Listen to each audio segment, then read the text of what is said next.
This is Bloomberg Quint's Market Wrap. I'm Agam Bakil and I'm here to take you through all that has happened today. Starting off with the benchmark indices, well, it's been a rather range-bound session. Consolidation coming in with the Nifty holding on to 9,900 mark, as you can see here. In terms of the key gainers, we have Infosys, NTPC and Coal India looking at gains. On the losing end, we have Cipla, ACC and Maruti as far as the losers are concerned. But on the whole, well, as I mentioned, we are really looking at too much change with respect to the Nifty or the other benchmark indices.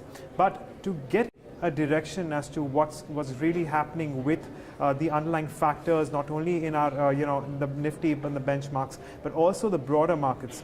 Let's get in an opinion here. We are in conversation with Lancelot Lacuna, and he is an independent market expert. Thanks for joining us, Lancelot. Thank you.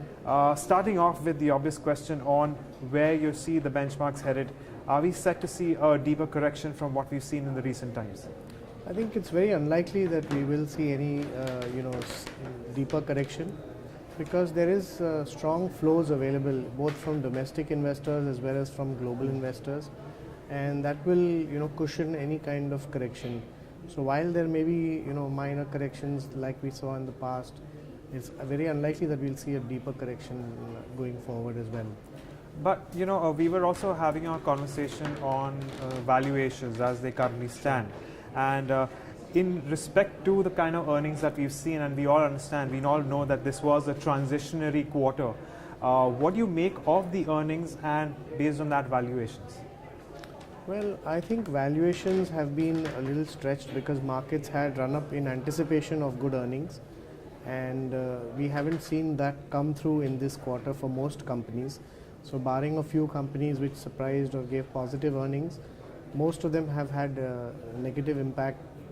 Could be because of GST or the shift to GST, so there was destocking, or it could have been, because the situation after demonetization is still probably continuing. So we have not seen very strong earnings growth in this quarter. However, one has to consider that this was the transitionary quarter, as you were saying, and going forward we will wait for maybe another quarter to see, earnings pick up. I think earnings are expected to pick up because in the second and third quarter, because they are coming off a low base.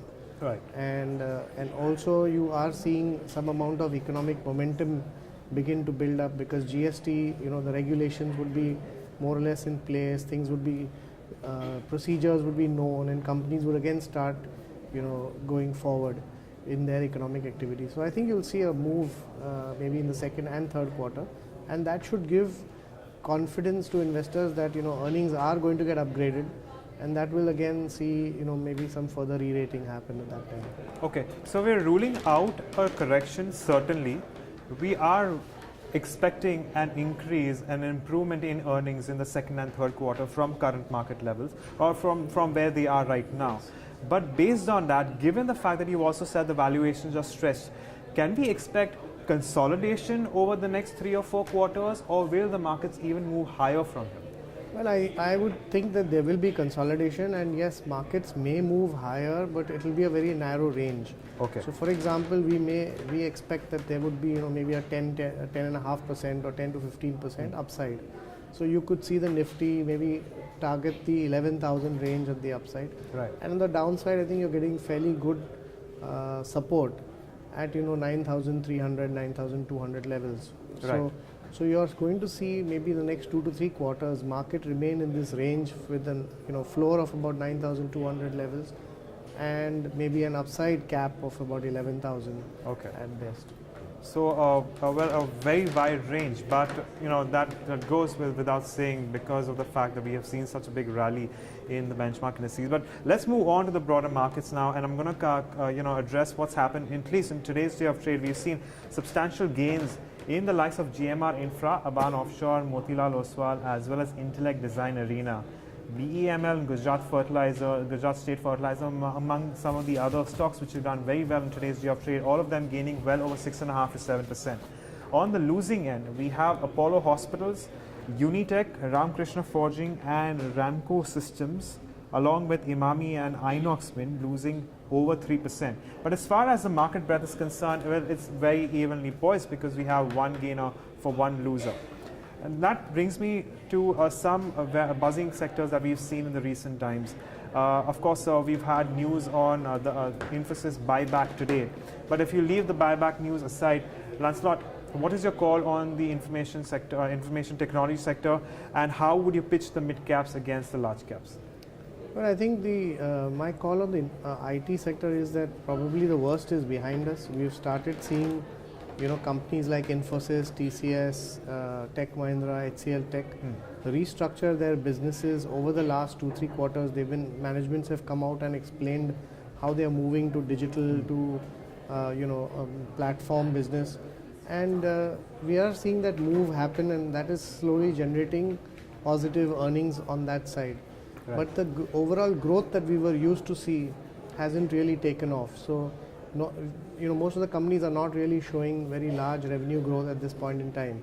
This is actually a reason for two factors. One is you've had the currency also appreciate, so that has dented, taken off some shine of the earnings. And the second is the situation in the US as far as the H-1B visas, etc., is still not clear. So, with these two large overhangs, you can say, on the IT companies, the performance has been relatively encouraging because we are not seeing a severe decline. Most of these companies are sitting with large cash, and like Infosys, some of them will return the cash to shareholders, or that money will be used for acquisitions. So I see this as a period of investment for these IT companies, and during the period of investment, probably returns won't be immediate. But you give it a year or two, and I think you'll see the IT companies, especially the big guys, bounce back with fairly good earnings. So this is probably the time to accumulate and invest in these companies at every decline to keep adding to your portfolio. So you wouldn't be concerned about single-digit growth for this year. Yes. You would say hold on to these IT stocks, stay in the game, and wait for returns to come back maybe later on in the next couple of years. Yeah, in the next 1 or 2 years thereafter, I'm sure you'll see much better returns. Okay. Let's not. We were also having a conversation on metals and utilizations, and something about cycles and how that's played out. What is your call here? Well, I think as far as the metal companies are concerned, most of them have done very well as far as the stocks are concerned. So whether it is Tata Steel or JSW Steel, it is Hindalco, most of the metal companies have done well. The reason they have done well is because metal prices have gone up, realizations have improved, and based on these realizations, we've seen earnings also go up for these companies. And this has to be seen in the backdrop of a global capacity meltdown. So when the prices were extremely low, we've seen capacities actually get shut down in China, they get shut down in Europe, and that has led to, when the demand for the commodities have started to rise, the prices have started moving up. So I think this trend is here to stay, and we will see the commodity cycle play out in an increasing manner over the next 1 or 2 years. Oh, yeah. And thereafter again you will see, with higher prices, higher realizations, maybe some of the dormant capacities again coming back into market, and then again the pressure playing out on the prices of commodities. So as we know, commodities are cyclical. This is not the time to sell out, maybe if you are already invested, and if you are an investor, maybe you take every correction as an opportunity to invest. But looking at commodity stocks or cycles, one has to be careful that you do not stay over invested, but you must exit whenever you feel the cycle is peaking out. Okay. And my final question is to do with banks. What we've recently seen is at least the public sector banks, they have cut some of their rates, that is the deposit rates. There's conjecture that this will mean an improvement in their net interest margins. This also means that there could be a possibility that their valuations could move up in respect to the private banks. Now, I was wondering if you had the same opinion. If not, how would you play something like this? Well, I think the profitability of public sector banks actually is a function of the lower rates or the lower access to funds, as well as the NPAs. Right.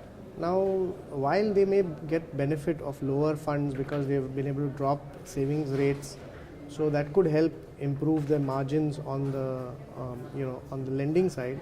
On the lending side, we are seeing very low corporate growth. Right. So corporate loans are not growing. Most of these public sector banks are seeing increasingly high NPAs. So they are not wanting to lend, in order to expand their book, and that could finally impact in lower growth.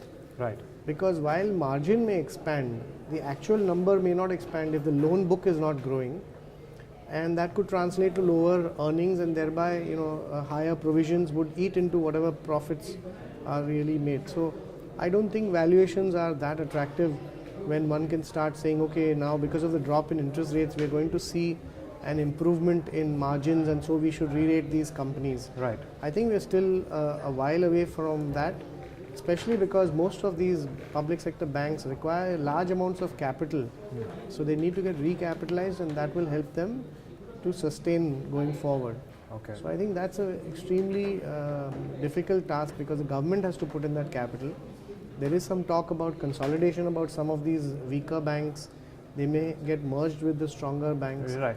Now, yes. Unless you see all that play out, and then you can decide on the valuations, merely taking the basis of lower interest rates on savings and then extrapolating that into valuation, I think becomes a very difficult exercise. Absolutely. So some important pointers coming in as far as the banking space is concerned, but we've also spoken about information technology and metals, at least for now. Stay in the game. But that is all that we have with respect to Market Wrap. Lancelot, thank you for joining us. It was a pleasure speaking with you. And as for you guys, we'll see you once again tomorrow on another edition of Market Wrap. Till then, it's goodbye.